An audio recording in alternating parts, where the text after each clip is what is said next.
তো নমস্কার বন্ধুরা, আশা করি সবাই ভালো আছেন। তো বন্ধুরা, এখন যে বিষয়টা নিয়ে কথা বলবো তো সেটা হলো প্রসেনজিৎ চ্যাটার্জি, অভিষেক চ্যাটার্জি, চিরঞ্জিত চক্রবর্তী, রোজিনা অভিনীত ছবি, যেটার নাম হচ্ছে ভাই আমার ভাই, যেটা 1996 সালে রিলিজ করেছিল এবং ছবির পরিচালকের দায়িত্বে ছিলেন স্বপন সাহা। তো এই ছবিটা আমার কেমন লেগেছিলো সেই বিষয়ে ডিটেলসে আলোচনা করব।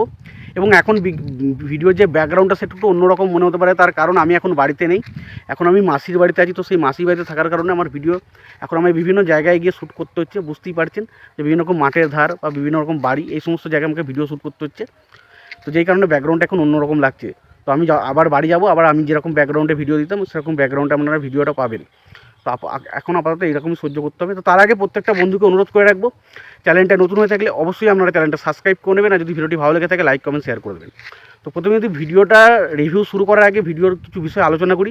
দেখুন, এই ছবিটার পরিচালকের দায়িত্বে ছিলেন স্বপন সাহা এবং এই ছবিটার গল্প এবং চিত্রনাট্যও লিখেছিলেন স্বপন সাহা এবং ছবিটার প্রযোজকের দায়িত্বে ছিলেন শ্রী ভেঙ্কটেশ ফিল্ম এবং ছবিটার মিউজিকের দায়িত্বে ছিলেন অনুপম দত্ত। ছবিটা রিলিজ হয়েছিল 1996 সালে এবং ছবিটার বাজেট ছিল 65 লক্ষ টাকা। এবার আসি ছবিটার বিষয়, ছবিটার গল্পের বিষয় যদি আসি, এবং গল্পটা হচ্ছে এরকম যেখানে প্রসেনজিতের ক্যারেক্টারটা, তারা 3 ভাই বোন, যেখানে প্রসেনজিৎ, অভিষেক চ্যাটার্জি এবং রোজিনা, তারা হচ্ছে 2 ভাই এবং 1 বোন।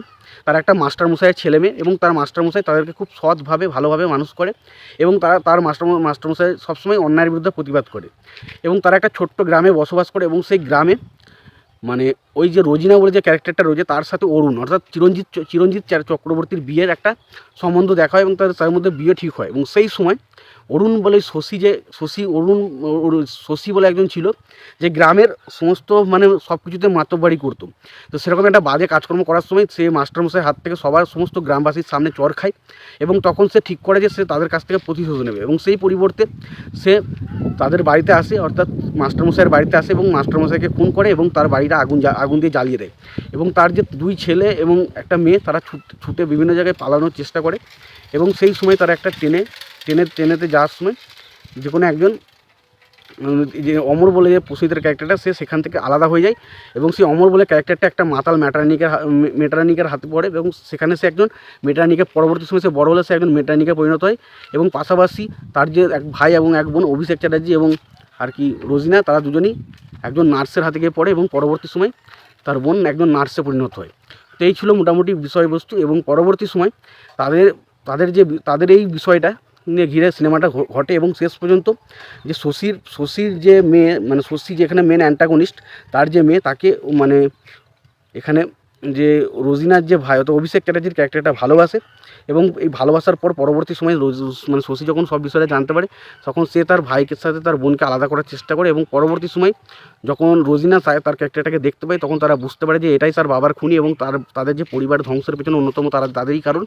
এবং পরবর্তী সময় আস্তে আস্তে প্রসেনজিৎ এবং চিরঞ্জিতের ক্যারেক্টারের সাথে তাদের একটা ভালোবাসা জন্মায় এবং বিবাহ হয় এবং পরবর্তী সময় তারা সব কিছুটা জানতে পারে তাদের পরিবার সম্বন্ধে এবং তারা আবার কীভাবে শশীর বিরুদ্ধে প্রতিশোধ নেয়। এটা হচ্ছে সিনেমার বিষয়বস্তু। এর থেকে বেশি কিছু জানতে গেলে আপনাকে সিনেমাটা দেখতে হবে। এটা সিনেমার বিষয়বস্তু। এবার এর থেকে বেশি কিছু দেখতে গেলে আপনাকে সিনেমাটা দেখতে হবে।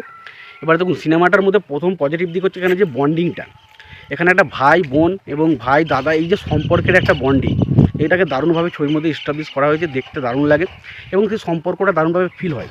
এবং পাশাপাশি এখানে যে প্রসেনজিতের বাবার প্রতি যে একটা প্রতিশোধ, একটা কষ্ট, সেই জিনিসটা একটা কিন্তু অন্যরকমভাবে ফিল হয়।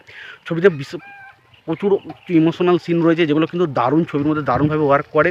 ছবিতে গানগুলো, প্রত্যেকটা গান খুব ভালো। ছবির মধ্যে একটা ক্যারেক্টারকে এত সুন্দরভাবে করা হয়েছে এবং প্রত্যেকের সাথে প্রত্যেকের বন্ডিং, অভিষেক চ্যাটার্জি বলি বা প্রসেনজিৎ চক্রবর্তী বলি বা চ্যাটার্জি বলি বা চিরঞ্জিত চক্রবর্তী বা চ্যাটার্জি বলি, তারা প্রত্যেকে একে অপরের যে অভিনয়, প্রত্যেকের কাজ খুব ভালো এবং প্রসেনজিতের সাথে তনুশ্রী দাসের যে কেমিস্ট্রি সেটাও কিন্তু দেখতে দারুণ লাগে এবং পাশাপাশি চিরঞ্জিত এবং রোজিনার মধ্যে যে একটা সুন্দর প্রেমের বন্ধন বা কেমিস্ট্রি আমরা দেখতে পাই সেটাও কিন্তু ব্যাপক ছিল।